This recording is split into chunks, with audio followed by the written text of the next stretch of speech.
সেই সকাল থেকে প্রচুর পরিমাণ বৃষ্টি হচ্ছে। আমি আমাদের মোটরের ঘরের ভিতরে দাঁড়িয়ে আছি। তো যাই হোক, আমরা যাদের কাছে ঘাস বিক্রি করছি, তো যতই আমাদের কষ্ট হোক, তো ঘাসগুলো তাদের কাছে পৌঁছে দিতে হবে।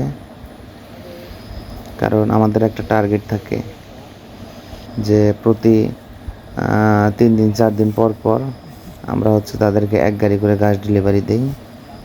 তো যেহেতু কয়েকদিন ধরে কন্টিনিউ বৃষ্টি, তো এই বৃষ্টির মধ্যে কিন্তু যারা কাজ করতেছে, আসলে সবার জন্য কিন্তু বৃষ্টি কিন্তু আরামদায়ক হয় না। কয়েকটা দিন ধরে প্রচুর পরিমাণ ঝড় এবং প্রচুর পরিমাণ বৃষ্টি, সেই সাথে পানি। তো সারাদিন যারা কাজ করে, তো তারা কিন্তু বোঝে যে হ্যাঁ, বৃষ্টির মধ্যে কাজ করা কতটা কষ্ট। আসলে একটি পুরুষ মানুষ সারাদিন পরিশ্রম করে তার ফ্যামিলির সবাইকে ভালো রাখার জন্য, নিজে ভালো থাকার জন্য নয়।